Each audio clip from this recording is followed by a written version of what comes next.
नमस्कार आप सभी का।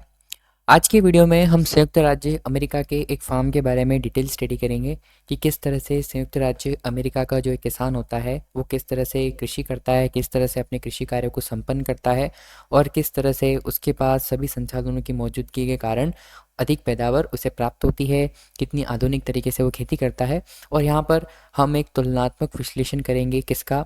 पिछले वीडियो में हमने जो मुन्नालाल की कहानी पढ़ी थी, भारतीय कृषक है, तो उसकी और एक विकासशील देश होता है उसके किसान की, जो कि हमने पिछले वीडियो में पढ़ा था, और एक संयुक्त राज्य अमेरिका जो कि एक विकसित देश है उसके किसान, उसके जो एक किसान होता है, उन दोनों के खेती करने के तरीके, उन दोनों के जो संसाधनों के उपयोग करने के तरीके हैं और आधुनिकता के जो तरीके हैं, उनमें एक तुलनात्मक विश्लेषण करके हमें जानने का प्रयास करेंगे कि दोनों ही देशों में जो कृषि करने के जो तरीके होते हैं उनमें क्या क्या मुख्य अंतर पाए जाते हैं। ठीक है, तो चलिए शुरू करते हैं। संयुक्त राज्य अमेरिका के एक फॉर्म का औसत आकार भारत की तुलना में बड़ा होता है। सबसे जो मुख्य अंतर वो यहीं आ जाता है कि भारत में हमने पढ़ा था कि मुन्नालाल था, जो कि मुन्नालाल हमारे पिछले वीडियो में जो किसान था उसके पास जो भूमि होती है वो 1.5 हेक्टेयर होती है, 1.5 हेक्टेयर की भूमि होती है, जो कि बहुत ही छोटी भूमि होती है। इसकी तुलना में संयुक्त राज्य अमेरिका में एक औसत जो फार्म होता है वो कितने हेक्टेयर का होता है? 250 हेक्टेयर का होता है, जो कि उसकी तुलना में काफ़ी बड़ा है।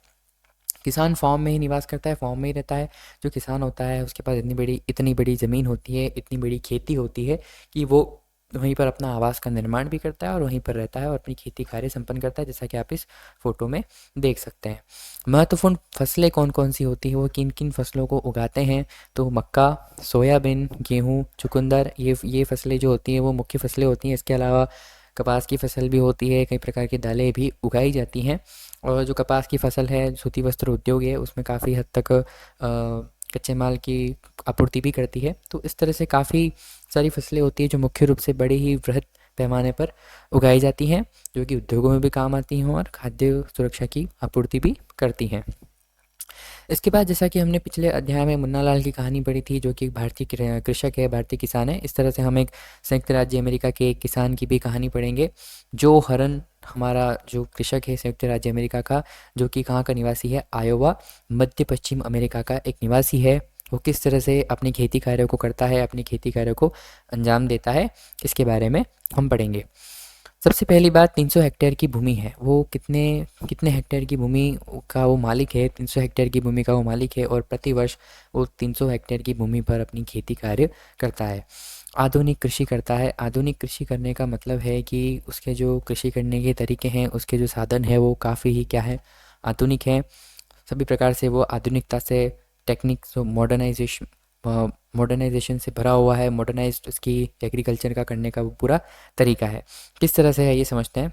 पर्याप्त संसाधन, सबसे पहला पॉइंट, उसके पास पर्याप्त संसाधन है।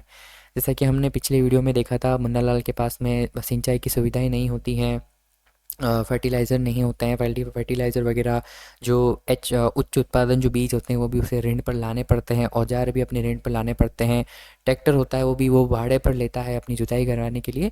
तो यहाँ पर ऐसा कुछ भी नहीं है। यहाँ पर इस जो हॉर्न जो है, हमारा जो किसान है और अमेरिका का जो किसान है, उसके पास सारे ही साधन उपलब्ध हैं, उसकी सिंचाई की सुविधाएं भी उपलब्ध हैं, उसके पास अपनी मशीनें हैं, उसके पास अपने औजार हैं। तो उसे किसी भी तरह की ज़रूरत नहीं है, किसी ऋण की ज़रूरत नहीं है। वो सारे अपने काम खुद से कर सकता है। पीड़कों पर नियंत्रण के उपाय, दूसरी सबसे बड़ी बात होती है कि उसके पास पीड़कों पर नियंत्रण के पर्याप्त उपाय हैं। उसको पता है कि कब क्या करना है। अगर फसल उगाने के बाद में किसी तरह से फसलों को नुकसान पहुंचता है तो उसे किन किन उपायों का प्रयोग करना है, उसे वो सब मालूम होता है। वैज्ञानिक विधि पर आधारित कृषि होती है, तो यहाँ पर ये सारे तरीके उपयोग में लिए जाते हैं। समय समय पर मृदा परीक्षण, जो हॉर्न समय समय पर जब वो फसल करता है, जब वो फसल करने की तैयारी करता है, जब वो प्लानिंग करता है, उससे पहले वो टाइम टाइम पर अपनी जो भूमि होती है उसकी मृदा का परीक्षण करवाता है वैज्ञानिकों के द्वारा। और उस परीक्षण के द्वारा उसे यह पता चलता है कि उसे किस हद में, उसे किस लिमिट में खेती करनी है, किस मात्रा में उसे उर्वरकों का प्रयोग करना है, ताकि उसे जो उसका जो लक्ष्य निर्धारित किया है उसने, उसका जो टारगेट है कि हाँ मुझे इस साल इतने इतने तक मुझे जो पैदावार चाहिए, तो वो उस पैदावार को लेने के लिए उसे किस लिमिट तक, किस सीमा तक उसे उन चीज़ों का उपयोग करना है और उसे इतना उपयोग करने पर, इतने संसाधन लगाने पर इतनी मात्रा में पैदावार मिल सकती है, इस सब का पता उससे पहले ही लग सकता है। तो उससे वो अपनी नियोजन, जो अपनी प्लानिंग होती है खेती करने की, वो पूरी कर सकता है। सिंचाई के आधुनिक साधन उपलब्ध होते हैं। हमने जैसा पिछले वीडियो में देखा था कि नलकूप नहीं था मुन्ना लाल के पास में, उसे भाड़े पर लेना पड़ता था। यहाँ पर ऐसा कुछ भी नहीं है। सिंचाई के सारे साधन जो हॉर्न के पास उपलब्ध है। रासायनिक उर्वरकों का प्रयोग। यहाँ पर जो हॉर्न क्या करता है, रासायनिक उर्वरकों का प्रयोग करता है। खाद का उतना उपयोग नहीं होता है आधुनिक कृषि में। आजकल जो उर्वरक होते हैं वो काफ़ी अच्छी पैदावार देते हैं। खाद जो होते हैं वो असर थोड़ा लेट करते हैं। वो होते तो लाभकारी है लेकिन असर लेट करते हैं। तो अगर यहाँ पैदावार की बात आती है, बाज़ार में बेचने की बात आती है, तो हाँ, जो हॉर्न जो है वो रासायनिक उर्वरकों का प्रयोग करता है। और औसत जो किसान होते हैं, अधिकांश जो किसान होते हैं, वो रासायनिक उर्वरकों का ही प्रयोग करते हैं। इस कहानी को आगे बढ़ाते हुए देखते हैं कि उसका कंप्यूटर सैटेलाइट से जुड़ा है, जो उसे खेत की तस्वीरें देता है। ये सबसे महत्वपूर्ण बात है कि जो हॉर्न है वो आधुनिकता से जुड़ा हुआ है। तो उसके पास एक कंप्यूटर है और उसका कंप्यूटर सैटेलाइट से जुड़ा हुआ है। सैटेलाइट टाइम टू टाइम, जो उसकी बहुत बड़ी ज़मीन है, 300 हेक्टेयर की, 300 हेक्टेयर की जो खेती है, जो फसल है, उसकी टाइम टू टाइम फसल की जो फ़ोटो है वगैरह वो देता रहता है। तो जिससे जो हॉर्न को ये पता चल जाता है कि किस तरह से काम चल रहा है, किस तरह से खेतों की पैदावार हो रही है, किस तरह से उनकी ग्रोथ हो रही है। ये सब उसे समय समय पर पता चलता रहता है। तो उसे ज़्यादा मेहनत नहीं करनी पड़ती है उस चीज़ के लिए।